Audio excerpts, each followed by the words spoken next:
자, 포트의 참견으로 여러분의 사연과 포트 점검을 의뢰를 해주시면 전문가분들께서 포트의 참견을 통해서 부자 포트로 대변신을 시켜드리겠습니다. 자, 돈이 모이는 포트와 함께하고 싶으신 분들은 현재 화면에 나가고 있는 메일 주소로 보유 종목 등을 적어서 보내주시면 되겠습니다. 자, 그리고 메일은 24시간 열려 있으니까 많은 분들의 참여 기다리고 있겠습니다.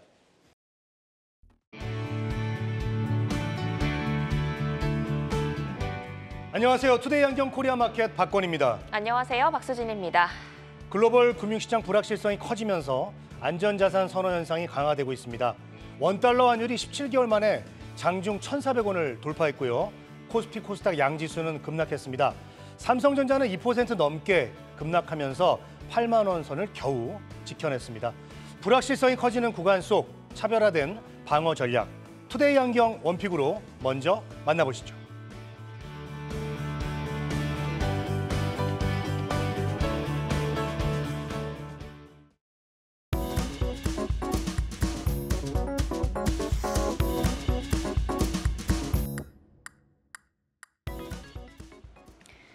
네, 연속성 있게 시장을 이끌 주도주를 만나보는 시간 투데이 한경 원픽입니다.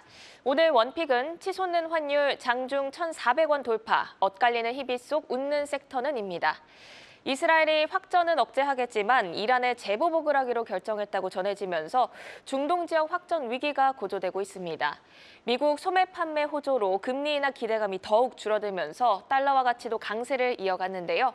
이에 원달러 환율이 장중 1,400원 선을 터치하면서 17개월 만에 최고치를 기록했습니다. 오늘은 강석훈 신한투자증권 PB와 함께 자세히 얘기 나눠보겠습니다. 어서 오세요. 네, 대외 불확실성에 환율이 급등을 하면서 외국인 행보는 불투명해지고 양지수 모두 급락한 하루였습니다. 환율 상승과 외국인 매도, 당분간은 피할 수 없는 소나기로 봐야 할까요? 예, 맞습니다. 일단 환율이 결정되는 구조 자체는 상당히 복잡하기 때문에 쉽게 예단은 좀 어렵다라고 볼 수 있겠습니다. 다만 지금은 이 달러의 가격이 올라가기 쉬운 환경이 조성되어 있다 이렇게 보시면 될 것 같습니다. 현재 달러는 역사상 네 번째로 높은 수준입니다. 1997년 외환 위기부터 시작해서 2008년 금융위기, 2022년 레고랜드 사태 이후 오랫동안 이게 높은 상태를 유지하는 상황이라고 보시면 될 것 같은데요. 근본적으로 달러가 높은 이유는 이 타국 화폐 대비해서도 사실 높은 상황인데 근본적으로 높은 이유는 뭐냐면은 미국이라고 하는 신용도 높은 국가가 기준금리 5.5%라고 하는 고금리를 상당히 오랜 기간 유지하기 때문입니다. 다른 나라들을 이제 비춰서 보자면은 이 마이너스 금리라고 하는 것을 굉장히 오랫동안 유지하거나 아니면은 이제 금리라고 하는 거를 최근에 경기 침체에 따라서 낮추는 이런 경향들을 좀 보여왔거든요. 근데 그런 것에 비해서 미국의 경우에는 이 기준금리를 상당히 오랫동안 높게 유지하고 있다라고 하는 점이 전반적인 투자자들에 있어서 좋게 바라봐진다라고 볼 수 있겠고, 이 높은 금리를 찾아서 자금이 미국 쪽으로 많이 흘러가고 있는 상황이기 때문에 이 달러라고 하는 것들이 강세를 좀 보이고 있다 이렇게 보시면 될 것 같습니다. 이와 함께 일시적으로 이 달러라고 하는 것이 강세를 조금 더 더해갈 수 있는 요인들이 두 가지 정도 더 있게 되는데요. 첫 번째가 이 한국 기업들의 배당금 시기가 이 4월에 몰려 있다라고 하는 것입니다. 시총 상위 기업 20개의 배당 지급 시기라고 하는 것이 4월 5일부터 26일까지 몰려 있게 됩니다. 이 외국인들이 받은 배당금은 사실상 즉시 달러로 바꿔서 송금하는 경우가 많기 때문에 이렇게 외국으로 나갈 배당금만 약 70억 달러, 한국 원화로 따지자면은 9.8조 원 정도가 된다라고 합니다. 따라서 이런 경향성은 본원소득 수지라고 하는 것이 4월 달에 마이너스가 되는 이런 경향성들을 보게 되면은 사실상 맞다라고 볼 수 있겠고요. 이와 함께 이스라엘과 이란 간의 갈등 고조로 인해서 안전자산인 달러에 대한 선호도 같이 올라가고 있다 이렇게 보시면 될 것 같습니다. 이 호르무즈 해협에 유통되는 전 세계 국제 원유량이 20% 정도가 되기 때문에 이쪽에 막혀서 유가라고 하는 것이 크게 오르게 된다라고 한다면은 더 많은 달러를 써야 되는 상황이 놓이게 되거든요. 따라서 보수적으로 이 달러에 대한 수요가 높아진다 이렇게 보시면 될 것 같습니다. 정리를 좀 하자면은 1,400원대부터는 이 하늘이라고 하는 것이 구두 개입을 좀 시작하게 됐습니다. 따라서 1,300원대 중반까지 단기적으로 조금 꺾일 수 있는 가능성은 있지만은 이와 함께 유가 폭등이라든지 중국의 통화 정책에 대한 우려도 함께 섞여 있기 때문에 달러의 변동성이 높다라고 하는 것은 좀 피할 수 없는 상황인 것 같습니다. 네, 이에 외국인 러브콜의 10만 전자를 기대하게 했던 삼성전자가 오늘 외국인이 매도로 돌아서면서 8만 원 선 위협하면서 마감을 했습니다. 투자자들이 다시 제자리로 갈까 이런 두려운 마음이 앞서는 상황일 것 같은데요. 보통 환율 상승은 수출 비중이 높은 삼성전자 등 반도체주의 호재로 작용하기도 합니다. 이번 환율 상승, 반도체주에는 어떤 영향을 미치게 될까요? 예, 그 반도체주를 중심으로 좀 말씀을 드리자면은 수출에는 좋지만 좀 우려할 점도 분명히 있다 이런 점을 좀 말씀드리고 싶습니다. 첫 번째 좋은 이야기부터 좀 말씀을 드리겠습니다. 다른 조건의 변화 없이 일반적으로 환율이 뛰게 되면은 수출 비중이 높은 반도체 기업들이 좀 수혜를 보게 된다 이렇게 보시면 될 것 같습니다. 기술적 차별성이 없는 제품들의 경우에는 다른 기업들에 의해서 다른 나라들에 의해서 이런 마켓시어라고 하는 것들을 좀 뺏길 우려가 있는데 반도체의 경우에는 우리나라가 굉장히 높은 기술력을 갖고 있고 오랫동안 과점해왔던 이제 섹터이기 때문에 반도체에 있어서는 상대적으로 높은 수혜를 좀 볼 수 있다 이렇게 말씀을 드릴 수 있겠지만은 환율에 의한 수출적인 이제 좋은 점도 분명히 있지만은 부담이 되는 이야기들도 분명히 존재하게 됩니다. 환율 상승의 이유를 좀 살펴보게 된다면은 중동 쪽 지정학적 이슈로 인해서 이 공급 충격이 한 축을 좀 맞게 되거든요. 따라서 공급 충격이 좀 심해질 시 잠잠해지던 기대 인플레이션을 자극할 우려가 분명히 있게 되고요. 이는 이미 높은 금리의 인상으로 이어질 가능성이 분명히 있게 됩니다. 기업들의 이자 비용 부담이 큰 축으로 좀 작용하게 된다는 점을 좀 말씀드리고 싶은 건데요. SK하이닉스는 외화 부채 규모가 29조 원을 좀 넘게 됩니다. 따라서 이자 비용으로 환율이 10% 정도가 넘게 되면은 순이익이 3,300억 원가량 줄 것으로 이제 예상이 됩니다. 이런 점들을 좀 주목해 봤을 때 이자 비용에 의한 점도 조금 아쉽다라고 말씀드릴 수 있겠고 외국인들에 의한 차익 실현이라고 하는 것도 오늘 이제 보였잖아요. 그래서 이런 차익 실현에 대한 수요도 조금 자극할 수 있다 이런 점도 말씀드리고 싶습니다. 네, 기본적으로 환율이 상승하게 되면 수출 비중이 높은 기업들에는 수혜를 줄 수 있겠지만 전쟁으로 인해 기대 인플레를 자극하면 또 결국 기업에는 비용 부담이 될 수 있다. 이렇게 양면의 측면을 좀 짚어주셨습니다. 반도체주가 최근 좀 주도주로 빛나는 활약을 하고 있었는데 지금의 조정을 좀 싸게 살 수 있는 기회로 봐도 좋을지 궁금하신 분들 계실 것 같습니다. 근데 아직은 좀 불확실성이 큰 구간으로 보는 게 맞을까요? 네, 결론부터 말씀을 드리자면은 아직은 좀 기다려라 이렇게 말씀을 좀 드리고 싶습니다.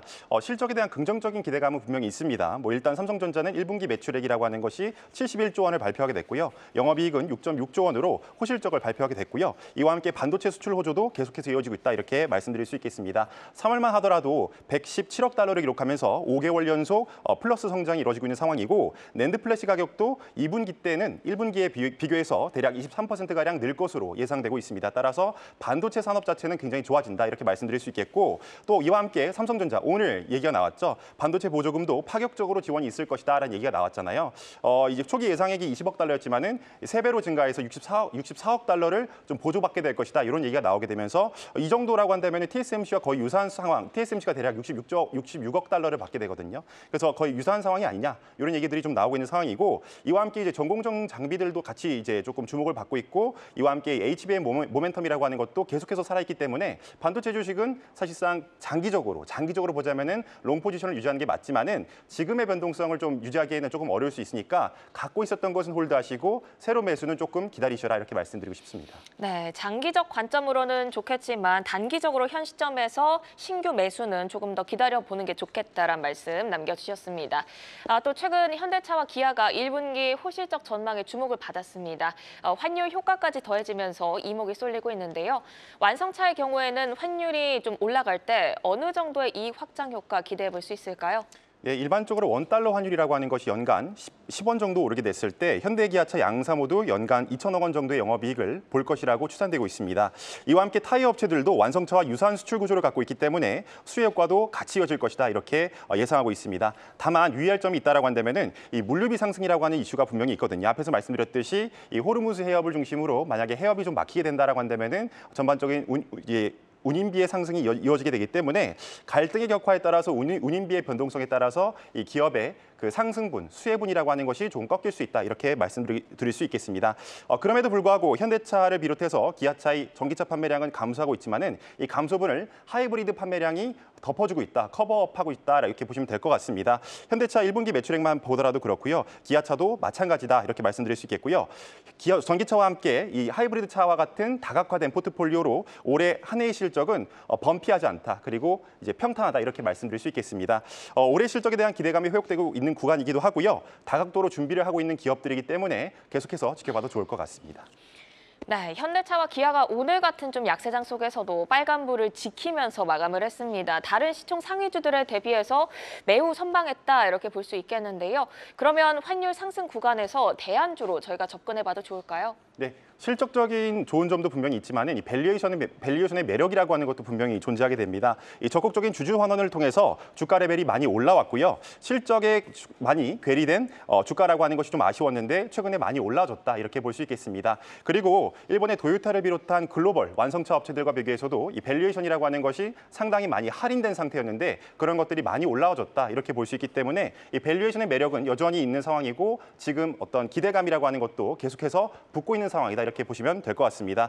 이와 함께 자회사 보스턴 다이내믹스의 상장 뉴스도 같이 따라붙게 되거든요. 이 현대차 그룹이 2025년 상반기에 보스턴 다이내믹스를 미국에서 상장하기로 이제 뉴스를 좀 내보냈습니다. 지분율이 현대차 그룹의 경우에는 50%, 그룹의 회장의 경우에 20%, 글로비스가 10%의 지분율을 갖고 있기 때문에 이때쯤이 된다면 2025년 상반기쯤 된다면은 이 로봇 상용화와 함께 주목받는 현대그룹은 좀 리레이팅 될 것이다 이렇게 말씀드릴 수 있겠습니다. 결론적으로 말씀을 드리자면은 실적, 환율, 리레이팅 이 세 가지 모두 기대감이 좋아 보입니다.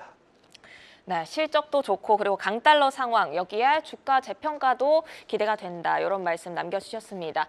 오늘 또 현대모비스의 자율주행 4단계 실증차 시험 운행 소식에 약세장 속에서도 일부 자율주행 종목들 반등하면서 에너지가 좋았습니다. 특히 라닉스가 상한가로 마감을 했는데요. 자율주행 관련주들의 반등의 연속성 어떻게 보실까요?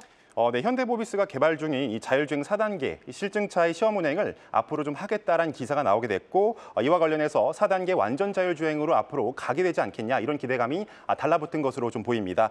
다만 자율주행의 현황부터 짚어드리자면은 현재 넘어야 될 벽 자체는 좀 많은 상황입니다. 우선 사고 시 책임을 져야 되는 이 법률 제정부터 시작해서 보험 체계도 좀 변해야 되고요. 이와 함께 기술적으로 자율주행에 도달하기 위해서는 이동 정보뿐만 아니라 일상 자연어를 처리할 수 있는 AI를 좀 탑재를 해야 됩니다. 이를 위해서는 학습 데이터의 자연어 데이터도 많이 필요하고요. 훈련과 추론을 위한 GPU와 NPU도 함께 필요합니다. 이를 위해서 테슬라가 트위터를 매수하고 메타에 이어서 H백을 많이 구입한 이유가 바로 여기 있는데요. 아직 현대차 그룹의 경우에는 이런 것들이 좀 부족하지 않냐 이런 얘기들이 나오고 있기 때문에 자율주행으로 가는 길은 좀 많이 남아있기 때문에 기대감은 갖고 있되 앞서서 가지 좀 말자 이런 얘기를 좀 드리고 싶습니다. 네, 그렇다면 환율 상승 구간에서 어떤 섹터는 저희가 좀 경계를 하면 좋고 또 어떤 섹터는 대안주로 관심을 가져봐도 좋을지 강석훈 PB의 탑픽 종목 들어보겠습니다. 예, 우선 경계할 섹터랑 이제 주목할 섹터부터 말씀을 좀 드리겠습니다. 경계할 섹터라고 한다면은 달러를 역시나 지급을 많이 해야 되는 기업을 또는 섹터를 말씀드릴 수 있겠습니다. 항공주가 대표적인데요. 대표적으로 달러 표시 부채를 많이 들고 있어서 높은 환율에 좀 취약하다 이렇게 말씀드릴 수 있겠습니다. 특히 항공기를 들어오기 위해서 막대한 이 외화 차입금을 갖고 있기 때문에 아시아나항공의 경우에는 이 차입금 규모가 상당히 높다 이렇게 말씀드릴 수 있겠고요. 주목할 섹터라고 한다면은 앞에서 말씀드렸던 반도체, 자동차 그리고 에너지, 전력망, 비철 금속 섹터를 주목하시는 것을 좀 권해드립니다. 탑픽 종목이라고 한다면 리노공업 말씀드립니다. 꾸준히 높은 영업이익률을 보이고 있고요. 지금 사실 50%의 영업이익률을 보일 정도로 사실상 잘 방어해내고 있다라고 말씀드릴 수 있겠습니다. 이 고부가 제품을 중심으로 사업을 진행하고 있고 기술력과 특허를 통해서 혜자를 유지하고 있기 때문에 영업이익률의 측면에서도 좋게 바라보고 있고요. 동시에 높은 반도체 설계 수요라고 하는 것들을 주목한다면 성장세도 함께 안아갈 수 있는 종목이 바로 이 리노공업이다 말씀드리고 싶습니다. 네, 이렇게 투데이 한경 원픽 치솟는 환율 장중 1,400원 돌파 엇갈리는 희비 속 웃는 섹터는 이란 주제로 강석훈 PB의 탑픽 리노공업까지 만나봤습니다. 불확실성이 커지는 시장에서 차별화된 전략으로 소중한 자산 잘 방어해 나가시길 바랍니다.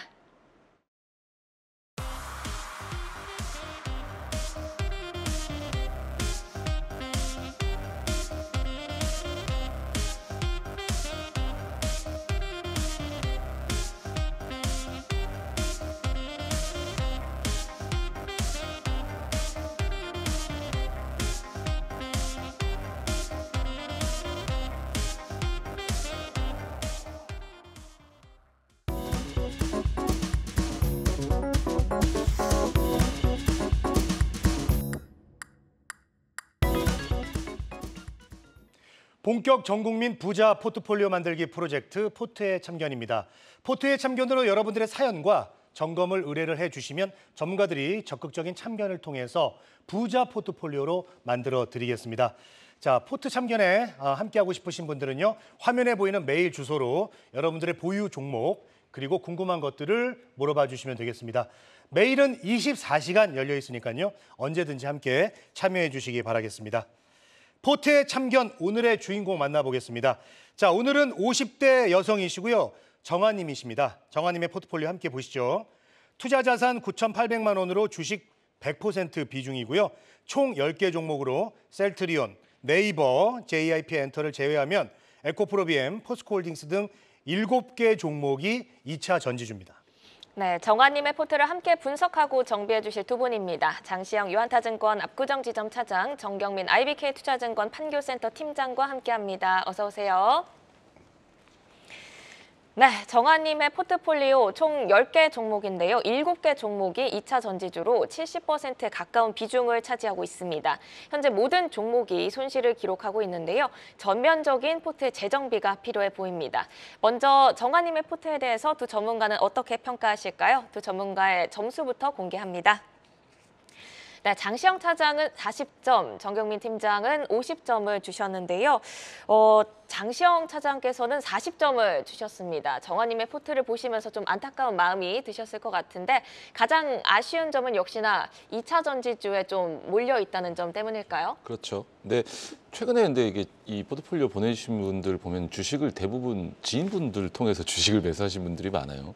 이렇게 그 작년 7월에 또 지인분들 통해서 주식을 매수하셨다고 하셨는데 그 당시 이제 작년 7월 정도 시기면 포모 현상이 사실은 극에 달했던 시기이기 때문에 뭐 종목들이 2차 전지로 편중되고 집중됐던 부분들은 어느 정도 이해가 되기는 합니다만 또 뭐 그래도 다행인 건 종목들이 보시게 되면은 네임밸류가 좀 있는 종목들이에요. 대부분 큰 종목들이고 그래서 지금은 좀 많이 힘드시겠지만 이 시기가 좀 지나가면 다시 좋아질 수도 있는 종목들이기 때문에 뭐 위로도 좀 드리고 싶고요. 함께 또 앞으로 좀 좋아질 거란 희망도 조금 드리고 싶습니다. 근데 아쉬운 점은 아무리 좋은 주식이라고 하더라도 처음 주식을 시작하는 것 치고는 너무 과감하게 주식을 좀 매수하신 것 같아요. 그리고 주식을 매수하기 전에 이 주식이 어떤 주식인지 뭐 어떤 회사인지 뭐 되도록이면은 뭐 실적이 어느 정도 나올지 이 정도는 알고 또 신문 기사라든지 이런 부분들을 통해서 어느 정도 정보를 좀 취한 다음에 매수를 하셨어야 되는데 너무 무지성으로 좀 매수를 하신 것 같아요. 근데 이렇게 사실은 시장에서 무지성으로 지인분들이라든지 뭐 이 여러 어떤 뭐 방송이라든지 이런 부분들을 통해서 주식을 매수를 하시게 되면은 절대로 수익을 낼 수 없거든요. 그래서 이런 부분, 그러니까 이번에 어떤 이 경험을 계기로 이런 부분들을 조금씩 배워가셨으면 하는 좀 바람을 전달해드리고 싶습니다. 네, 바이오 그리고 2차 전지만 있다, 좀 도전적인 분이다라는 실시간 댓글도 보이고 있습니다. 정경민 팀장은 그래도 절반의 점수인 50점을 주셨는데 그래도 가장 아쉬운 점은 어떤 점이셨어요? 가장 아쉬운 점은 역시 좀 치중돼 있는 점, 뭐 그게 좀 가장 뭐 공감하실 것 같고요. 뭐 멀리 살지 않으시면 한번 뵙고 싶어요. 왜냐하면 요즘에 이제 이렇게 좀 포트가 망가지신 분들이 굉장히 많습니다. 특히 2차 전지 쪽으로 좀 치중돼서 좀 망가지신 분들이 좀 많고 가끔 이렇게 가지고 와서 이렇게 좀 문의를 하시는 분들이 좀 계시는데 제가 이제 포트폴리오 베타를 한번 계산을 해봤더니 1.24 정도가 나와요. 1.23, 1.24 이 정도가 좀 나와요. 그러니까 시장보다는 상당히 공격적인 이제 그런 포트폴리오를 구성을 하셨는데 게다가 2차 전지에 굉장히 많은 그런 치중을 하셨다는 점. 그러니까 분산이 잘 되어 있지 않은 상태에서 높은 베타를 가져간다면 모 아니면 도의 그런 상황인데 뭐 그나마 좀 대형주라서 좀 덜 다쳤다 이렇게 좀 볼 수 있겠고요. 전체적으로 이제 종목과 업종의 분산 그리고 비중과 시장의 분산을 조금만 더 가져간다면 좀 더 이제 견고한 이제 그런 포트폴리오를 만들어낼 수 있겠다라고 봐지고요. 그리고 뭐 전반적으로 봤을 때 이 정도의 그 금액이라면 저는 뭐 3종목에서 4종목 정말 많아야 한 5종목 이 정도가 되어야 좀 컨트롤이 가능하지 않을까라는 말씀도 좀 덧붙이도록 하겠습니다. 네, 일단 두 분 모두 현재 시황과 맞지 않는 2차 전지주에 집중된 점이 아쉽다고 꼽아주셨습니다. 요즘 안타까운 사연이 정말 많은데요. 어제도 좀 2차 전지주에 편중된 그런 사연이었습니다. 오늘 좀 시청자분들과 통화를 하면서 박건 앵커가 또 많은 아쉬움을 느끼셨다고 하셨는데 오늘 정아님의 사연도 많이 안타까웠을 것 같습니다. 정아님은 어떻게 이렇게 2차 전지주에 많이 투자를 하게 되신 걸까요? 네, 뭐 앞에서 말씀하셨듯이 정아님 같은 경우는 작년에 그 지인분, 아는 동생의 권유로 주식을 이제 시작하게 됐습니다. 자, 주식 투자를 시작하게 됐는데 뭔지도 모르고 무조건 사야 된다고 그래서 일단은 샀습니다. 그런데 알고 보니까 그게 2차 전지주였죠. 7월 달에 매수하고 수익이 조금 났었는데 갑자기 급락해가지고 팔지도 못하고 지금까지 들고 있게 됐다고 합니다. 자, 그래도 2차 전지로 비싼 수업료를 낸 덕분이지요. 지금은 낮은 가격에 사서 수익이 나면은 너무 욕심내지 않아야 되겠다. 이런 것들을 또 배웠다고 합니다. 그래도 하락하면은 팔지를 못하겠어요. 라고 안타까운 심정을 전해주셨습니다. 자, 장시영 차장, 정환님이 이제 지금은 주식을 매수하는 가격대가 이제 중요하다. 이거는 이제 깨닫게 됐습니다. 주식 투자를 앞으로 계속한다면은 어떤 원칙을 좀 지켜야 될까요? 뭔지도 모르고 무조건 사는 부분을 고치셔야죠. 네, 뭔지도 모르고 무조건 사야 한다 해서 산 주식들인데 뭔지도 모르고 무조건 주식을 왜 사셨는지 저는 그게 제일 궁금하고 사실 우리가 예를 들자면 하물며 인터넷에서 우리가 티셔츠 한 장을 사더라도요. 사이즈라든지 색깔, 뭐 원단의 종류라든지 이런 부분들 세세하게 다 꼼꼼하게 체크하시고 사시는데 주식 시장이라는 이 지금 현재 뭐 전 세계에 존재하는 가장 위험한 마켓에서 하물며 내 돈을 1억 가까운 돈을 투자를 하시면서 어떤 회사인지 뭐 하는 회사인지 알아보지도 않고 남의 말만 듣고 이렇게 투자를 하셨다라는 게 가장 잘못된 방법이시고 이런 무지성 투자는 절대 하지 말으셔야 됩니다. 뭐 아직 이 손절이라는 이런 고급 스킬은 사실은 정한님께 쉽게 말씀드리기 어려운 부분이지만 앞으로는 이렇게 잘못 매수했었을 때는 손절하는 법도 배우셔야 할 거고요. 또 한 번의 가격에 주식을 몽땅 사버리시는 것보다는 분할로 조금씩 기다렸다가 매수하는 방법도 좀 고민을 해보셔야 됩니다. 그러니까 주식시장은 1년 내내 열립니다. 오늘로 끝나는 게 아니라 내일도 열리고 모레도 열리죠. 토요일, 일요일, 공휴일 빼곤 다 열리기 때문에 오늘 주식을 다 사놓고 기다리는 법도 오늘 다 주식을 사고 기다려야지라고 생각하시는 이런 부분들도 좀 고치셔야 됩니다. 그래서 좋은 주식을 한 번에 싸게 살 수 있는 방법은 없습니다. 최대한 매수 시기를 늦추면서 천천히 여러 번에 걸쳐 사볼 줄 알아야 그게 주식을 싸게 사는 방법이기 때문에 그런 부분들도 앞으로는 조금씩 배워가시기를 좀 당부드리겠습니다. 네, 정환님한테 오늘이 좀 좋은 계기가 돼서 앞으로 좀 좋은 투자를 하셨으면 좋겠습니다. 사고 나서 보니까 2차 전지주인 줄 알았다. 자, 여기서 벌써 이제 무지성 투자를 했다 이런 점들이 이제 보이는데 적어도 이제 이 회사가 어떤 회사고 어떤 일을 하며 또 어떤 발전 가능성이 있는지 이런 것을 꼼꼼히 좀 살펴봐야 될 것 같습니다. 자, 그래서 요즘은 기관이나 외국인이 좀 많이 사는 대형주 중심으로 투자를 하고 싶다라고 하셨는데 정경민 팀장, 그렇다면은 기관이나 외국인이 많이 사는 대형주는 무조건 좋을까요? 뭐 질문에 이미 아닌 게 좀 녹아 있죠. 무조건은 뭐 좋은 게 없습니다.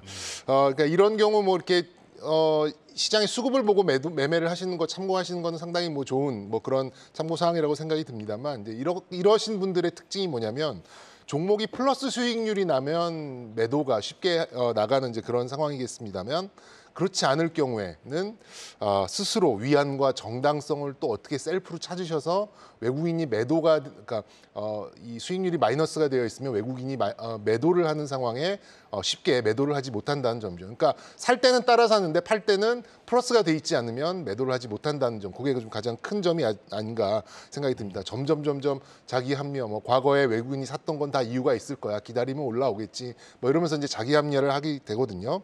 그래서 이제 개인 투자자가 외국인이나 기관 투자자보다 유리한 점은 자유로운 손절과 자유로운 매수 시기, 진입 시기라는 점을 꼭 아셨으면 좋겠어요. 그러니까 기관 투자자나 외국인 투자자 같은 경우는 일정 부분은 주식을 담아야 된다는 룰이 있기 때문에 그 룰을 따라야 되는 그런 것들이 있겠습니다만 개인들은 자율로 정의할 수 있다는 점이 강점으로 볼 수가 있겠고, 반대로 이제 기관 투자자나 외국인 투자자는 이런 감정이 없습니다. 뭐 셀프로 뭐 정당화시키고 이런 게 아니죠. 뭐 조금만 지표가 좀 꺾일 경우에는 뭐 플러스가 났든 마이너스가 났든 기계적으로 매매를 하는 그런 좀 수급 주체다 보니까 사사로운 수익률보다는 시장 지표에 빠르게 대응을 한다는 점입니다. 그렇다 보니 뭐 여러 번 계속 강조를 좀 드리겠습니다만 특히나 이제 손절 그리고 매도 같은 경우에는 굉장히 좀 기계적으로 해야 되는 포트폴리오 관리하는 방법을 좀 아셨으면 좋겠고, 그래서 제가 뭐 멀지 않으면 한번 뵙고 싶다라고 말씀드렸던 이유도 여기에 있습니다. 네, 그리고 저희가 정한님께 포트에서 어떤 점들이 가장 궁금하시냐라고 또 여쭤봤습니다. 포트를 보면 정말 2차 전지주의 늪에서 빠져나오지 못하면서 최근 화려한 반도체 장세에서 더욱 소외감을 느끼셨을 것 같습니다. 먼저 첫 번째 질문은 역시 2차 전지입니다. 손실이 큰 2차 전지 5인방 기다릴지 평단을 낮출지 손절을 할지 어떻게 해야 할지 정말 모르겠다고 하셨고 또 2차 전지의 겨울이 언제 끝나는지 그 끝나는 시기도 함께 알고 싶다고 하셨습니다. 그리고 세트리온 그리고 종목별 매수 시기에 대한 궁금증을 하나씩 주셨는데 정한님이 보고 계실 것 같습니다. 힘내시고요. 일단 궁금증부터 하나씩 풀어드리겠습니다. 먼저 2차 전지주 얘기를 좀 해볼까요? 첫 질문, 마이너스가 심한 2차 전지 5인방 보니까 에코프로비엠, LG엔솔, LNF, 코스모 신소재, 포스코 홀딩스 이렇게 5인방이 있는데요. 매수가 올 때까지 그냥 기다려야 할까요? 매수가가 올 때까지 아니면 추매해서 평단을 낮춰야 할까요? 이렇게 질문을 주셨습니다. 차장님, 우리 정한님이 2차 전지 5인방 어떻게 하는 게 좋을까요? 2차 전지주들은 지금 성장기, 그러니까 본격적인 성장기에 진입 전에 있던 캐집 현상이라고 하죠. 수요가 살짝 가라앉은 시점에 좀 들어섰는데 이걸 다시 바꿔서 얘기하면 진짜 상승은 한 번 더 남았다라고 해도 되겠죠. 그러면 당장에는 2차 전지 종목들이 예측이 참 어렵습니다. 뭐 언제 다시 추세를 만들지도 모를 일이고 판매가 늘어나고 매출이 늘어나는 부분들도 쉽게 예단하기는 어려운 부분이기 때문에 또 앞서 이제 말씀드렸다시피 정한님의 포트에서 이미 손절은 늦은 상황입니다. 그렇기 때문에 당장에는 꾹 참고 기다리십시오. 그리고 저는 누차 방송에서 말씀드리지만 물타기는 별로 선호하지 않습니다. 이미 추세가 꺾인 상황에서, 그러니까 물타기는 추세가 계속 진행되고 있는 상황에서 잠깐 정도의 눌림목 구간에 내가 너무 높은 가격에 샀다면 물을 타도 괜찮은데 이미 추세가 다 꺾인 상황에서 여기서 물타기해서 언제까지 기다리실 거냐는 거죠. 그렇기 때문에 추세가 다시 상승으로 돌아설 때 최소한 모든 종목들이, 그러니까 2차 전지 관련된 모든 종목들이 장기 이평선 아래에 위치해 있거든요. 근데 이 장기 이평선, 200일선 장기 이평선이 조금 더 하방으로 수렴을 하는 구간이 생길 겁니다. 시간이 지나면서 기간 조정을 거치고 조금 더 하방으로 수렴을 할 텐데 이 200일 이평선을 200일 이평선이 하방으로 수렴하는 구간이 끝나고 나서 주가가 다시 200일 이평선을 뚫고 올라가는 시점이 생길 거거든요. 그러면서 추세를 바닥에서 다시 한번 만들려고 하는 구간이 생길 겁니다. 그러니까 그 구간에서 다시 추가 매수를 좀 증자를 하셔가지고 추가 매수를 고려를 해보셔야지 빠진다고 계속 물타기 하다 보면 지하실도 나올 수 있고 2층, 3층 계속 있을 수 있거든요. 그러니까 다시 올라서는 구간을 잘 포착을 하셔가지고 그때부터 추격으로 분할 매수하시는 거를 조금 말씀드리겠습니다. 네, 일단 2차 전지에 대해서는 손절은 지금 늦었고 일단 기다려보자. 추세가 꺾인 상황에서 물 타는 건 안 되고 추세가 상승으로 돌아설 때 그때 추가 매수를 해보자 이렇게 말씀 주셨습니다. 또 정관님이 2차 전지주에 대한 업황 반등 시기를 알고 싶다고 하셨는데 팀장님께서 보시기에 2차 전지주의 봄날 언제쯤 다시 올까요? 네, 빨리 왔으면 좋겠습니다. 저도요, 정말 빨리 왔으면 네. 좋겠는데 예전과 같은 그런 폭발력이 나오는 그런 시황, 그런 상황을 알 수는 없죠. 어떻게 알 수 있겠습니까? 다만 이제 최근 들어서 약간의 변화가 나오고 있는 게 뭐 리튬 가격이 반등을 어느 정도 하고 전체적으로 2차 전지 악재가 나오더라도 예전처럼 이렇게 크게 하락하는 경우는 많지 않다라는 거거든요. 그렇다면 어쨌든 지금 바닥권에는 와 있는 이제 그런 상태가 아닌가라고 좀 파악할 수 있겠고요. 저는 시기적으로는 역시 미국에서 좀 대선이 끝난, 그러니까 뭐 올 11월이겠죠. 불확실성이 일단락되어야 한다는 점이 가장 큰 전제 조건이 아닌가 이렇게 좀 보고 있습니다. 그 이후에 이제 뭐 신차 조건에 대한 뭐 전기차의 침투율, 또 보조금 정책의 유무, 그리고 뭐 금리의 인하 여부 뭐 이런 것들이 합쳐지면서 좀 활성화되지 않을까라고 좀 기대를 하고 있는데 결국 이제 주가적으로는 거래량과 거래 대금이 뭐 예전에 작년 6월, 7월처럼 막 불붙는 그런 시점으로 이제 모여줘야만 그 전에 있었던 주가를 어느 정도 꿈이라도 좀 꿀 수 있는 그런 상황인데 지금 거래대금 20조도 안 나오는 이런 시장 상황에서 분위기가 단기의 급반등을 이렇게 기대하는 것은 좀 무리가 아닌가라는 생각이 들고요. 일단은 뭐 그 주신 질문에 대해서는 조금 뭐 무거운 말씀입니다만 그래도 올 4분기에 좀 미국의 대선이 끝나고 큰 불확실성이 한두 개씩 좀 없어질 때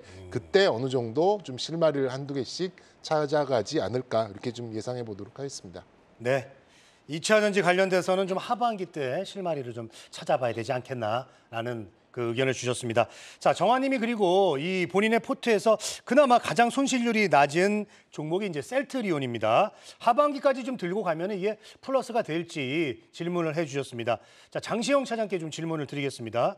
셀트리온이 그래도 이제 최근 호재들 그런 소식들이 이제 나오고 있는데 어떻습니까? 좀 홀딩을 하면 수익률이 좀 기대해봐도 될까요? 일단 신규 제품들 출시가 좀 임박해 있고요. 그다음에 미국의 우시바이오 견제로 인해서 국내 이제 위탁 생산 업체들이 좀 수혜를 입을 가능성이 점쳐지고 있거든요. 물론 최근에 일단 금리에 대한 어떤 이슈 때문에 그리고 지정학적 어떤 리스크들 때문에 종목이 조금 옆으로 좀 상승을 했다가 다시 조금 가라앉는 듯한 어떤 분위기를 좀 보여주고 있는데 하반기로 갈수록 조금은 수혜를 더 입을 수 있을 것 같은 가능성이 좀 높아지고 있습니다. 그래서 호재가 많은 종목이면 틀림없기 때문에 목표 가격 자체를 이전 고점인 24만 원을 넘어서는 25만 원 가격대까지 좀 제가 과하게 말씀드린 거는 이 종목에서나마 비중도 크고 어느 정도 좀 수익을 낼 수 있는 희망이 단기간에나마 좀 보일 수 있는 상황이라서 그렇게 좀 말씀을 드리고 싶고요.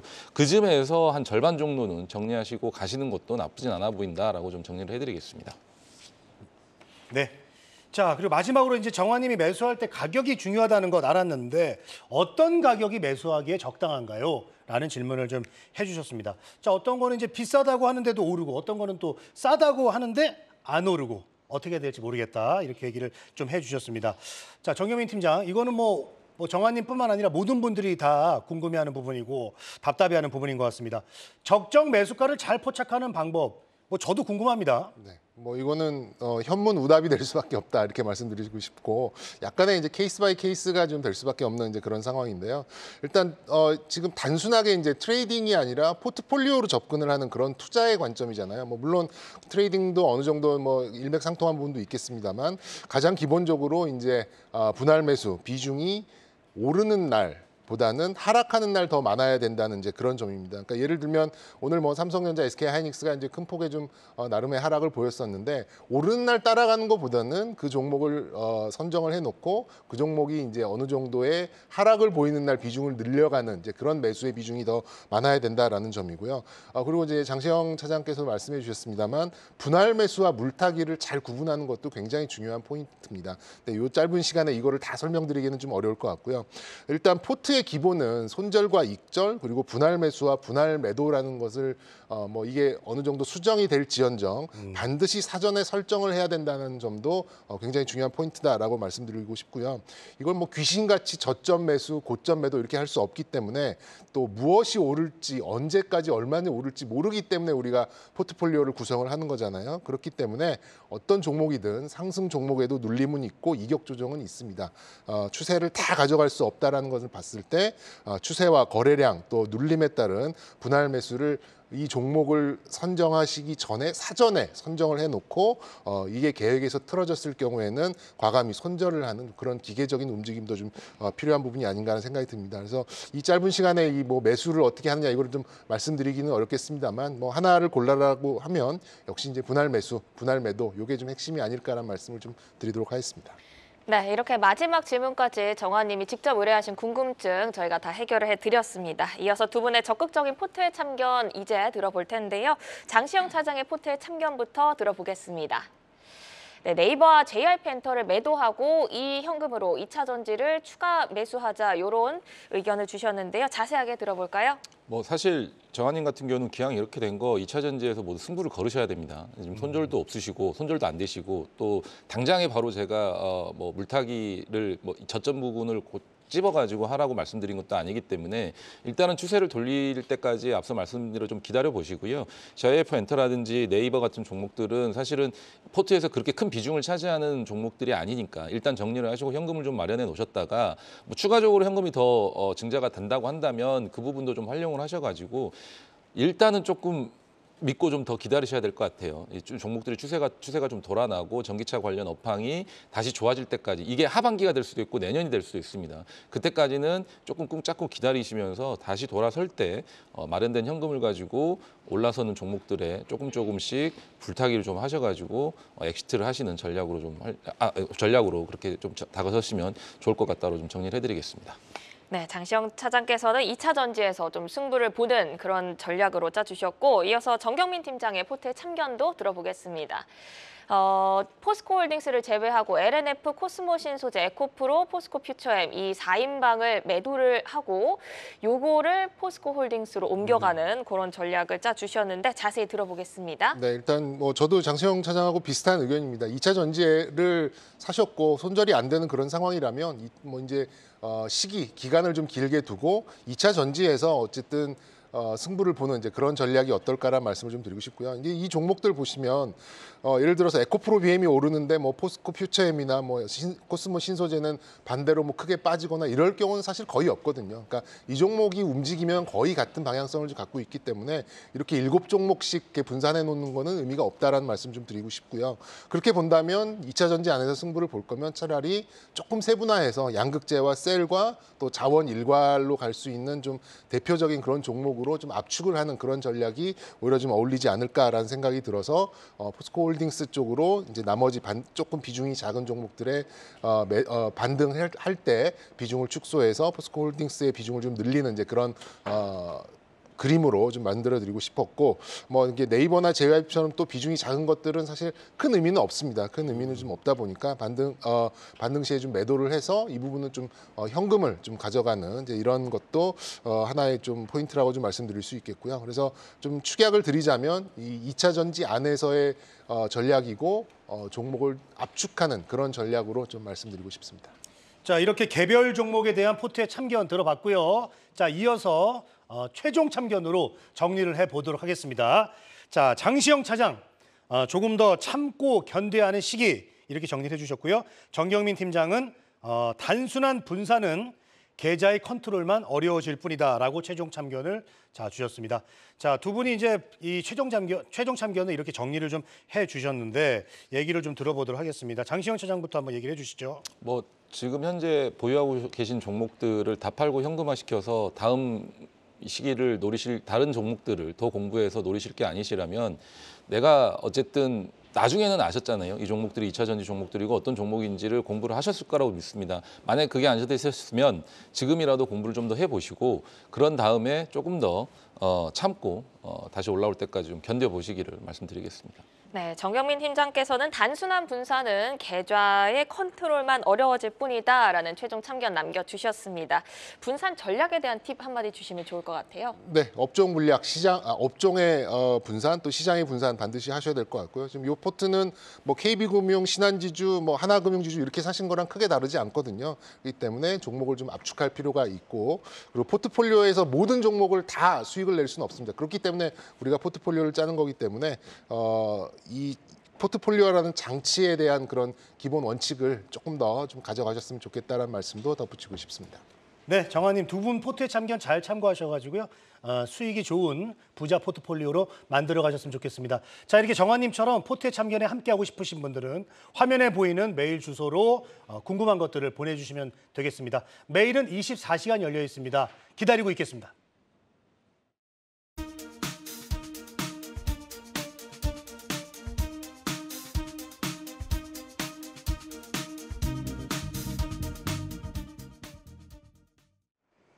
시간의 거래 동향을 만나보는 이 시각시간의 단일가 시간입니다. 정시장 마감 후 오후 4시부터 6시까지는 10분 단위로 시간의 단일가 거래가 이뤄지는데요.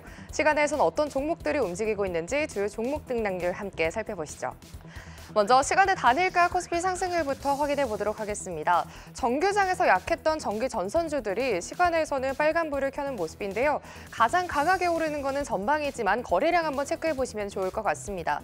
이 밖에 현대약품도 6%대 오름세, 덕양산업이 4.5% 오르면서 이 시각 현재 5,730원 선 지나가고 있는데요. 특징주에서 좀 더 자세히 짚어보도록 하겠습니다. 이어서 시간의 단일가 코스닥 상승률도 살펴보도록 하겠습니다. 대부분의 종목들이 거래량 미비한 가운데 유료가 눈에 띄는 모습을 보여주고 있습니다. 유로가 이 시각 현재 6.2% 강세를 보여주고 있는데요. 현재 20만 주 넘는 거래량과 함께 오름세 보이고 있습니다. 탄자니아 니켈 광산 탐사 사업이 정부 프로젝트에 선정되면서 오늘 정규장에서 윗골이 달면서 상승 마감했었습니다. 다음으로 이 시간의 단일가, 코스피 하락률도 짚어보도록 하겠습니다. 가장 강하게 밀리는 종목은 대원전선 우선주네요. 3.9%가량 밀리면서 5,570원 선 지나가고 있습니다. 오늘 대원전선은 신고가 경신 후에 음봉으로 마감을 했었죠. 변동성이 큰 모습을 보여줬는데 시간 외에서는 밀리는 모습이고요. 이 밖에 대상홀딩스 우선주가 3.7% 하락하면서 15,220원 선 지나가고 있습니다. 마지막으로 이 시간의 단일가, 코스닥 하락률도 짚어보도록 하겠습니다. 셀리드가 4%가량 밀리면서 3,705원 선 지나가고 있고요. 네오팩트라든지 소프트센 우선주가 지금 내림세를 보이고 있는데 거래량까지 좀 짚어보시면 좋을 것 같습니다. 또 G2파워가 이 시각 현재 3%대 약세를 보이고 있는데 정규장에서는 6% 강세 마감을 보였던 종목입니다. 이렇게 시간의 단일가 상승과 하락률 상위주들 체크해봤습니다. 이어서 시간의 단일가 특징주 탑5 톡에서 더 자세히 짚어보겠습니다. 먼저 5위부터 확인해 보시죠. 5위는 대원전선이 이름을 올렸습니다. 오늘 대원전선은 이슈가 있었죠. 최대 주주인 갑도물산이 시간의 매매로 160만 주를 매도하면서 급락세를 보였습니다. 정규장에서는 10% 하락세를 그리더니 시간에서는 30만 주 가까운 거래량과 함께 소폭의 오름세 가져가고 있습니다.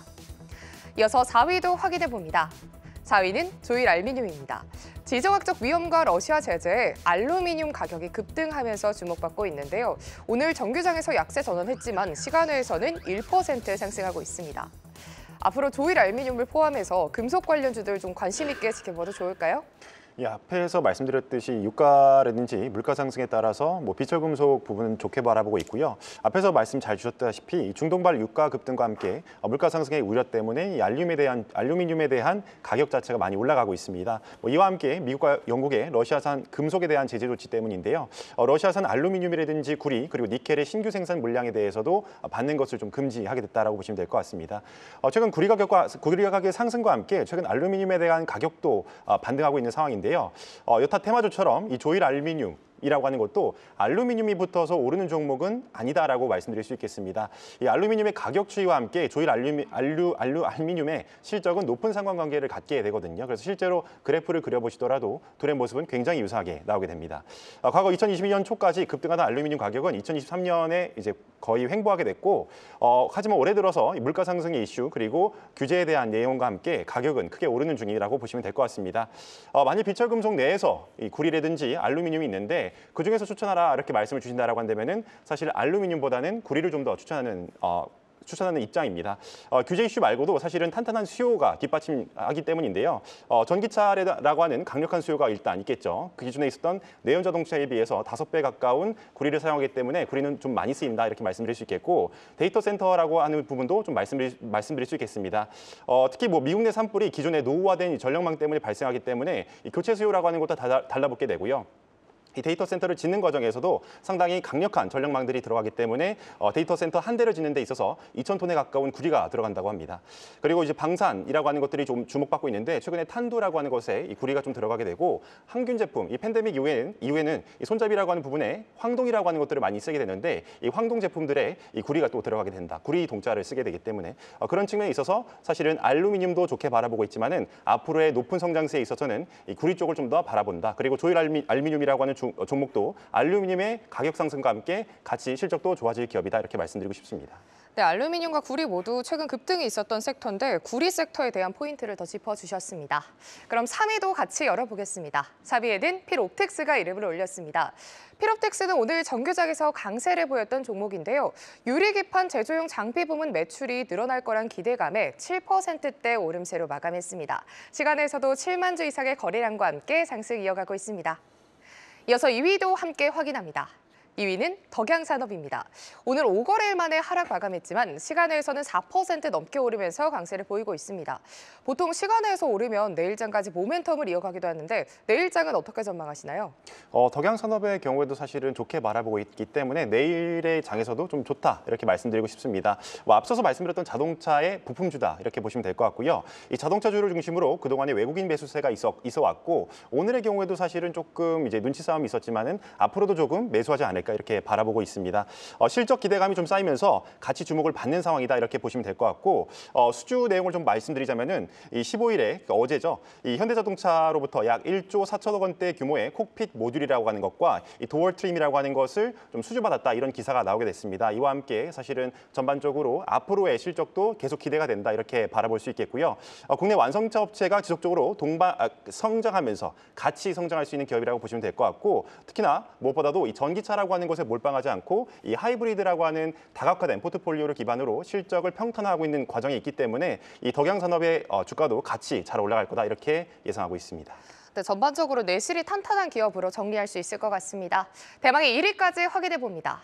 1위는 유로입니다.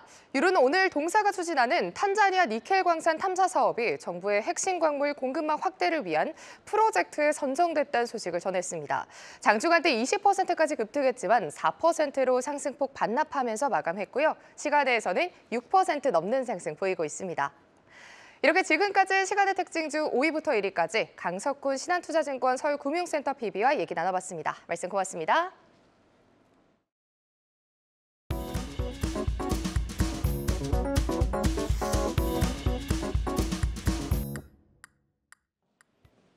내일은 어떤 종목이 시장의 주인공이 될까요? 주도주로 떠오를 종목들 미리 만나보는 내일장 101입니다. 자, 오늘의 내일장 101 화면으로 보겠습니다. 장시영 차장은 CJ제일제당이고요. 그리고 정경민 팀장은 SM을 선택을 해주셨습니다. 자, 장시영 차장 내일장 101 먼저 만나보겠습니다. CJ제일제당을 선택을 해주셨는데요. 원픽으로 꼽은 매력 뭐가 있을까요? 일단은 사료법인 매각으로 인해서 기업 가치가 좀 상승을 할 것 같습니다. 최근에 이 회사 같은 경우는 언론 보도를 통해서 그 CJ PD&케어 FNC 부분을 1조 원대에 매각할 것이다라는 어떤 가능성이 좀 제기가 되면서 조회 공시가 좀 돌았는데 사료 쪽은 아시다시피 그 변동성이 좀 심합니다. 실적 변동성이 좀 심하기 때문에 그동안의 제일제당의 어떤 실적에 대한 부분들을 예측하기도 좀 어려웠고 또 좋은 실적, 그러니까 뭐 식품이라든지 기타 다른 어떤 바이오 산업 쪽에서 좋은 실적을 거두고 있음에도 불구하고 사료 쪽이 조금 변동성이 심해지면서 주가가 좀 좋지 않은 상황들이 좀 많이 발생을 했었는데 아직은 조회 공시 요구 단계이고 그리고 또 확정된 바가 없는 상황이긴 하지만 만약 이 부분이 현실화된다고 한다면 그동안 조금 어떻게 보면 골칫거리였던 사업 부분이 매각이 되는 거고 또 그게 매각이 되면서 1조 원이라는 현금이 유입되는 이 구조가 되거든요. 그럼 또 CJ제일제당 같은 경우는 그 현금을 가지고 다른 식품업체라든지 또 다른 바이오 산업이라든지 이런 부분들을 M&A에서 사업을 좀 더